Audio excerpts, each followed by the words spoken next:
Greetings all. We're going to call the meeting to order and get started. Try to move quickly through our lengthy agenda so we can get on the stage on time and Chancellor and everybody can be happy. As a reminder, please note that the board meetings are being recorded for the convenience of those who are unable to attend. So a recording and the closed caption of this meeting will be posted to the Board of Education Retirement System YouTube channel following this meeting. Sharon, can you please call the roll? Peter Calandrella is not here. Isaac Carmignani is not here. Janelle Chacon is not here. April Chapman. Elzora Cleveland. Here. Deborah Dillingham. Here. Michael Crouch. Here. Vanessa Lone. Here. Gary Lennon. Here. John Nyland. Donald Nesbitt. Here. Raymond Orlando. I am present. Marie Podvester is not here. Benjamin Shoulder is not here. Stephanie Soto is not here. Nicolina Zorla Arlesi is not here. Okay, we have a quorum. Thank you. First, let's note the minutes of the meeting from October 25th. Calendar item 1. The minutes have previously been provided to the board via the SharePoint site. Can I have a motion to consider the minutes from the October 25th? Thank you, Elzora. Second. Thank you, Michael. Please raise your hand if you vote to approve the minutes. Please raise your hand if you don't, or any abstentions. Great. Motion carries. Next, we're going to hear briefly from the Executive Director of the system, Mr. Sandy Rich. Sandy, would you like to briefly share your remarks? No, I wouldn't. I'm surrendering my time to our auditors. Thank you very much. I would thank you, but, well, there you go. Okay. Next item on our agenda is the post-audit report. I guess we need a motion to discuss the post-audit report. Thank you, Deb. Second. JD, Director of BERS Fiscal Operations is here. JD, would you like to introduce us to Mark's Planet? Yes. As you all know, Mark's Planet, represented here by Paul Costin, Michael Kaplan, and Talia, and Richard Newton. They have been contracted by the City of New York to audit the operation for this fiscal year. They are in their second year of auditing, and we will let them audit.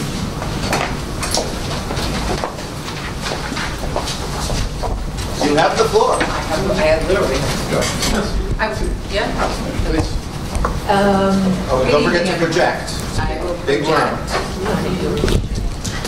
It's Hope Goldstein. I'm the partner overseeing the audit services to the Board of Education Retirement Plan. Pleasure to be here. Thank you, and thank you, JD, for the introduction.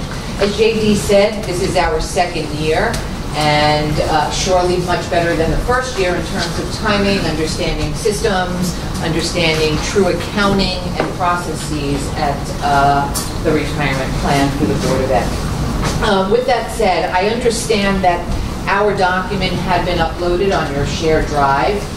There will be a test at the end of our presentation. We are assuming, at least at a minimum, you did read through it and understand the issues.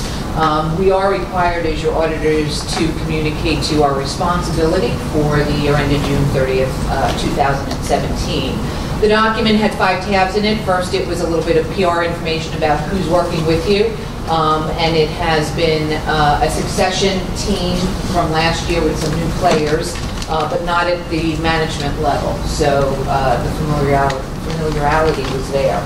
Tab 2 of the document is really what I'm required to walk you through and speak to you, and tab 3, which is a no material weakness letter, referred to in our professions as management letter, which means that based on our audit, we found no material weaknesses or significant deficiencies in the internal control environment. A little different than last year, if you remember, because there was, and no fault of the audit process, but by definition, there was a prior period adjustment, and that in the standards requires to be reported as material weakness. So this year we didn't have that, so we were able to issue the 1-page no material weakness letter. And then tab 4, which is what our firm likes to be able to do is to issue enhancements to control practices.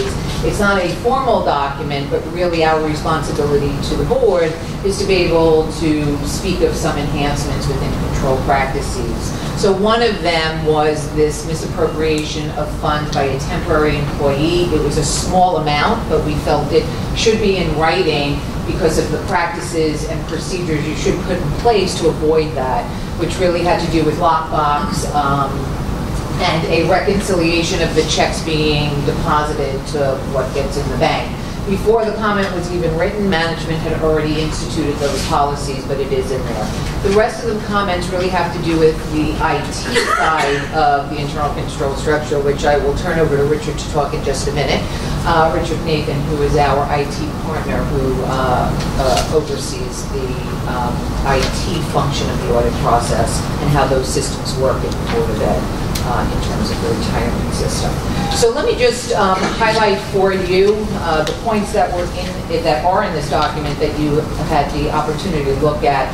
Our timeline was outlined. We met our timeline, but you should know as the auditors what our responsibility is, and that's to issue an opinion on the financial statement, a clean opinion as it's referred to in our profession, unmodified.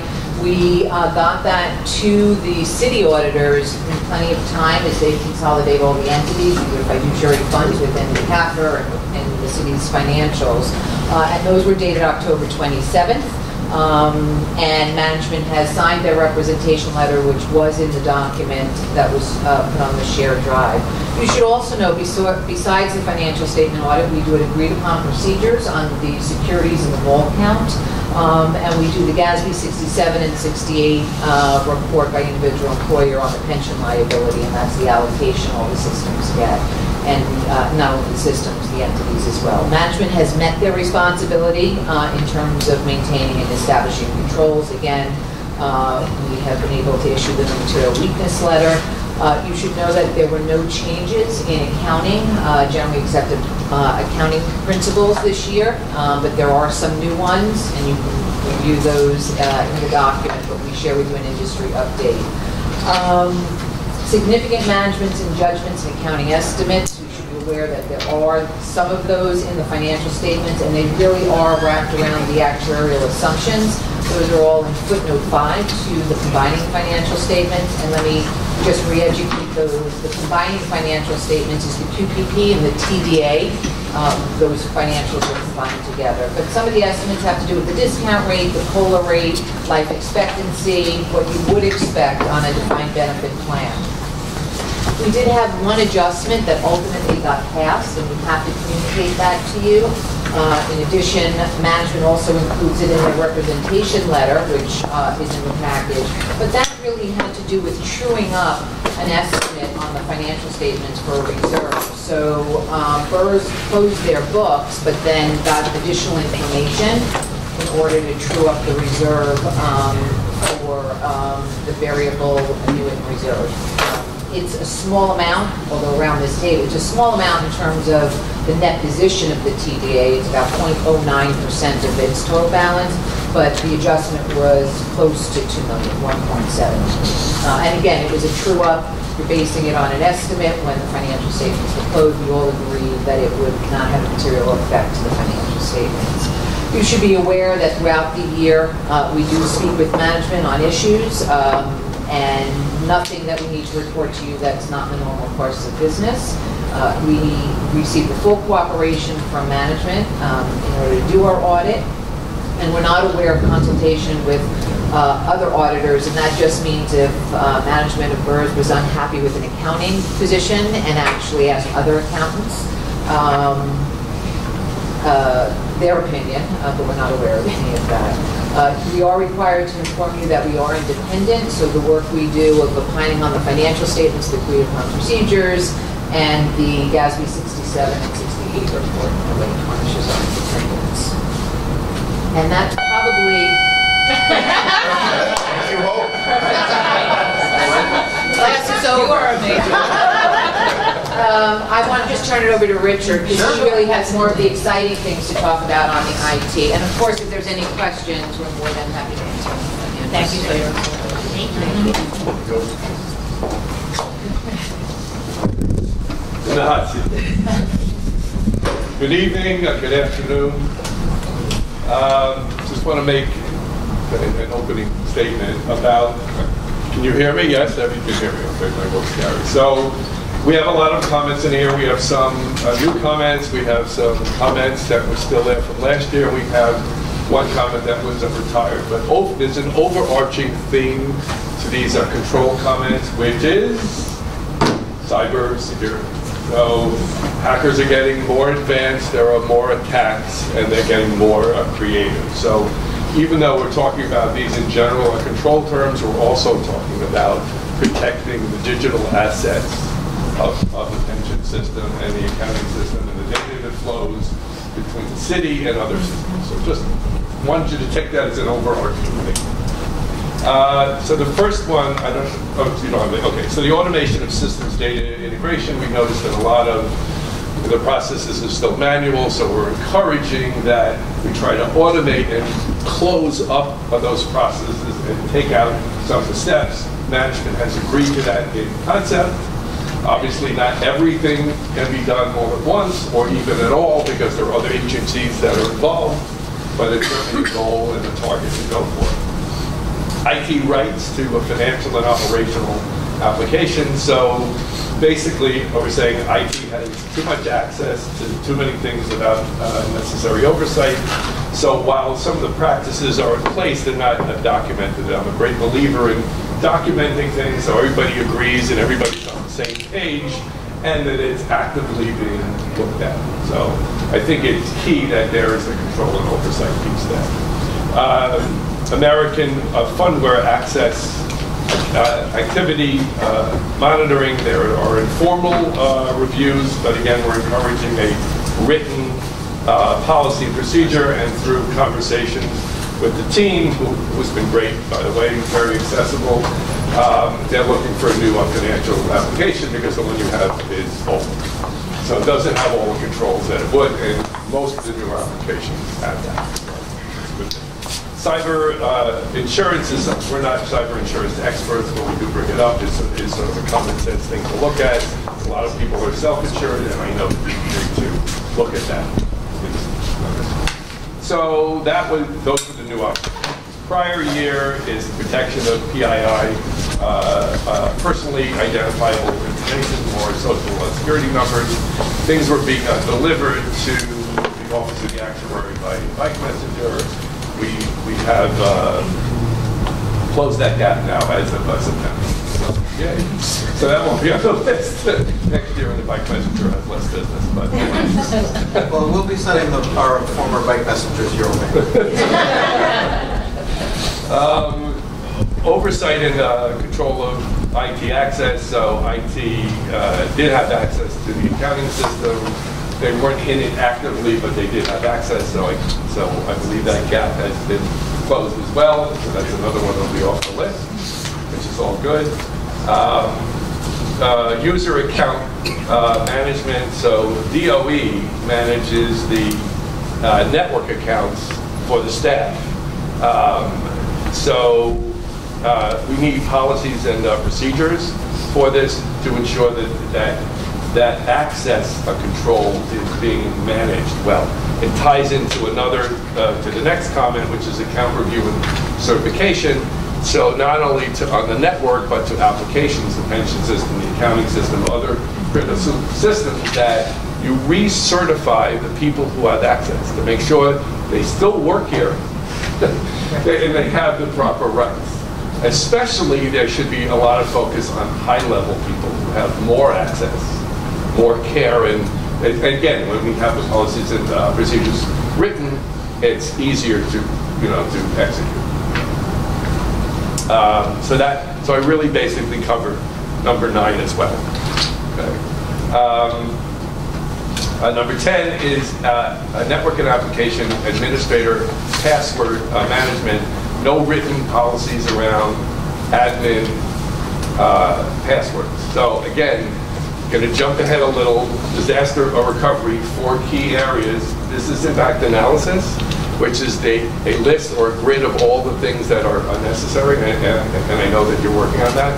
the body of technology, knowledge, and action plan, and access to the administrative password. If you don't have the access, not necessarily day-to-day access, but access, that's an issue.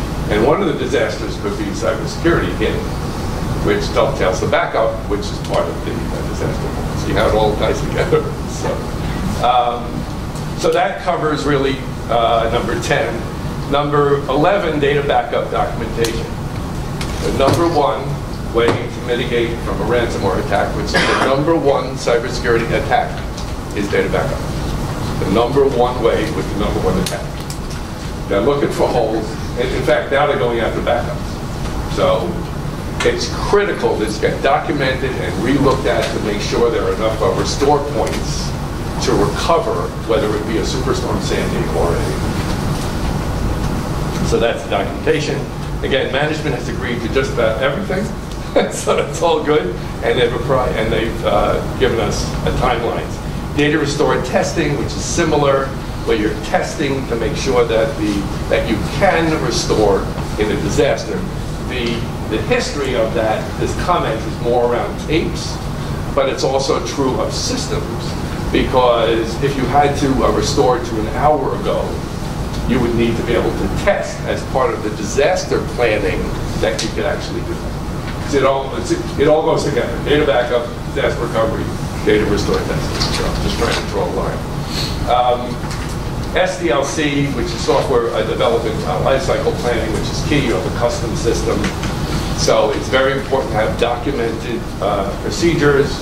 Management has agreed to that concept because BERS is responsible for the changes in the system, even though they're using an outside partner, Vitech, right? So it's a partnership, but the ultimate responsibility falls on us to do that. And business continuity and disaster planning. This is currently being worked on, which is I'm very happy about, and in concert, I think we do it as well. So that covers that, and we were able to retire one of the comments, which is the upgraded probation system. So that has happened. Excited. Very excited. Well, I mean, it wasn't necessarily exciting. I'm excited. So, any questions? Comments? Okay. Have any questions? Thank you. Great. Thanks. Okay. So, I guess we should next.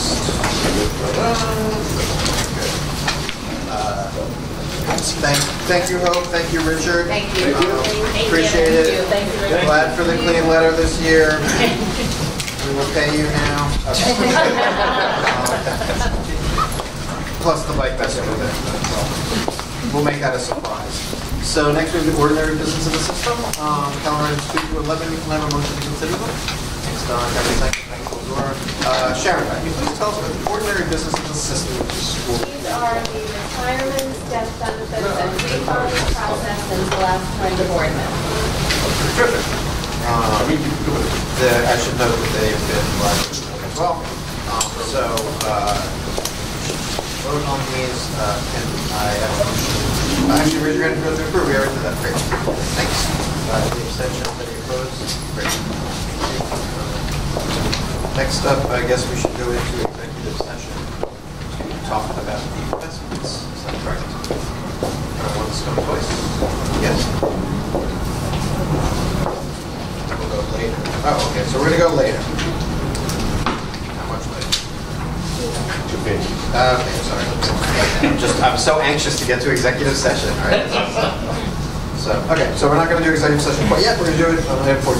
So, calendar item 12, authorization to the controller to invest, sell, and exchange funds of the system. Can I have a motion to consider this resolution? Thanks, Michael. Second, thank you, Lori. So this is an annual event. Each year, this board passes this resolution, which in fact authorizes the controller's office to act as our agent to invest, sell, and exchange our funds in various investments. So this resolution would cover the period beginning on January 1st and ending on December 31st. So does anyone have any questions or comments on this? If not, let's proceed to vote, other than Mr. Rich. So, all in favor, please raise your hands. Any opposed? Any abstentions? Great. Thank you. Motion carries. Item 13 is authorization of the controller to sign a statement of support on behalf of us. Is there a motion to consider this resolution? Okay, thank you, Vanessa. Second, Michael, thank you. In November, we were asked to join to do a statement in support of recommendations made by the Task Force on Climate-Related Financial Disclosures, which is known as the TCFD, excuse me, in advance of the climate summit that is being convened by the President of France in Paris on December 12th. So Don would like to go. Don and John would like to go. Okay. Anybody else like to go? Yeah. Okay, we'll take that. We'll do that in executive session. We'll take a head count of executive. Okay. So the controller's office would like us to let them know if we would like to sign off this letter by the 1st of December. I believe in your packet there should be some information about I think as folks know, attending the investment meetings, Michael and Isaac March, but you're all always welcome. There's been a lot of talk about climate in recent months and what our role is in that conversation. So this would be a letter that the controller would send on behalf of all the systems, or at least as many of the systems who believe in climate change as there are. I would not guarantee that all five would probably sign on.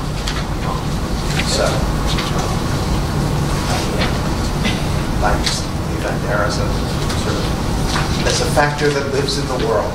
Yes. But you know, we ourselves can make the decision to decide on it. Does anyone like to talk about it, or would more information be helpful? It's pretty straightforward. There's that Paris trip on the horizon. Anyways, perhaps we should take a vote. Let's see. All in favor of signing on to this statement in support of recommendations of the TCFD? Any opposed? Any abstentions? Carried unanimously. Great. Thank you. Next item is item 14. This is going to authorize the controller to proceed with a fixed income annual implementation. Finally, since we're discussing investments, we can move into executive session. I move that we do so. Second? Thank you, Michael. All in favor, please raise your hands. Any opposed? Any abstentions? Please turn the camera on. Thank you. All right, we're back in public session. Sharon, can you briefly Sure. During executive session, the board voted to approve the following items. Calendar item 14, authorization to the controller to proceed with fixed income annual implementation plan. Calendar item 15, authorization to proceed with the real estate annual implementation plan. Calendar item 16, authorization to submit a portion of the real assets portfolio of the system.